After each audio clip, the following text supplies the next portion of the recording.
Are you thinking about getting your real estate license in California? Well, if so, this video is for you because I'm going to walk you step by step through the process on how exactly to get your real estate license. My name is Tyler Roicki. I help people build better careers in real estate, and what better way to get started in real estate than to get your real estate license? Because at that point, you can help people buy, sell, and invest in real estate working as a real estate agent. And before you get started with the process, you're going to want to make sure that you'll meet the requirements in order to be issued a real estate license in California. So first off, you must be at least 18 years of age or older at the time you're applying for your license. You must also be honest and truthful, and conviction of a crime may result in the denial of a license. Also, failure to disclose a criminal violation or disciplinary action in an applicant's entire history may also result in the denial of a license. And if that's something you have further questions about, you can give the Department of Real Estate a call.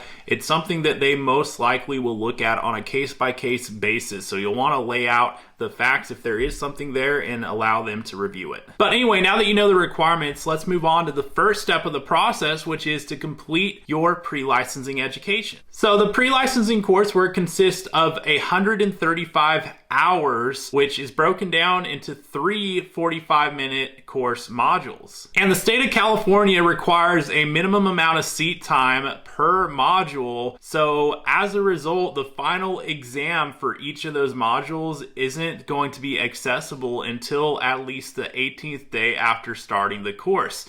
So in theory, it's possible to complete all 3 courses in as little as 54 days. Now, if you're looking for a place to get started with your course hours, I'm going to pin a comment below that will have a link to a course provider that offers the 135 hours worth of coursework that does meet the California Department of Real Estate's requirement for that. So feel free to check out that pinned comment below. And as a gift for watching the video, I'm going to make sure you get a very nice discount on that if you'd like to move forward with that. But once you complete the 135 hours of coursework, we can move on to step 2, which is to file your combo application. So this is one of the options you have, and I'm going to tell you to go ahead and knock out the combo because it's going to allow you to schedule your exam as quickly as possible. It's going to be the quickest way through the licensing process. So select the combo application. So you're going to file the examination and the license application at the same time,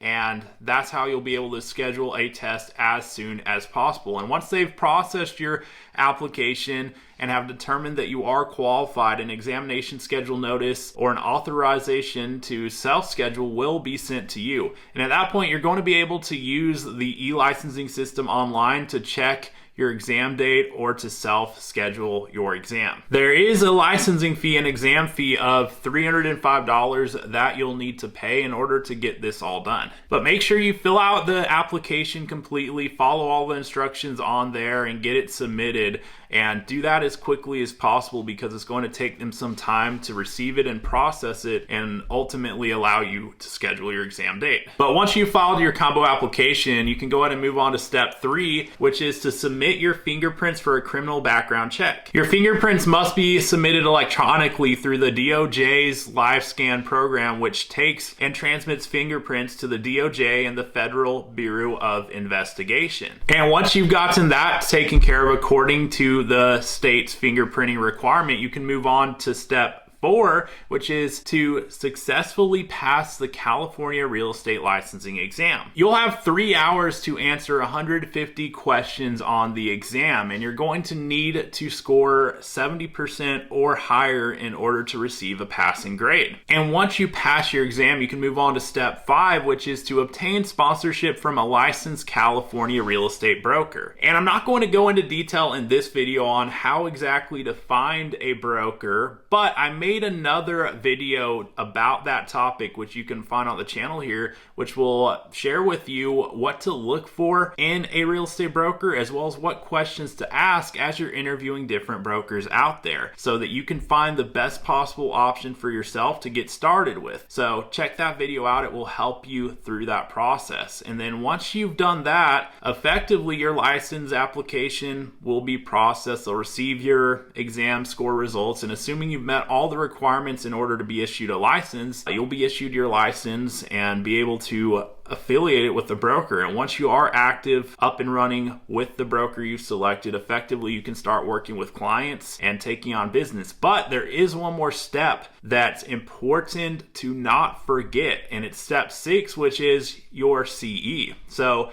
there's a continuing education requirement that's due every 4 years. So you've got a 4-year renewal period. Every 4 years, you're going to need to renew your license, and part of that renewal is 45 hours of continuing education. So you're going to want to be knocking out along the way coursework that will count towards that CE. So make sure that you're taking care of that, because the last thing you want to have happen after you go through the process to get your license is to allow it to lapse because you forgot to do your CE. So take care of your CE. That way you can keep your license active as the time goes on, and effectively that's how you'll keep it over the course of time. But now that you know exactly how to get your real estate license in California, there's only one question that remains. Are you going to get after it?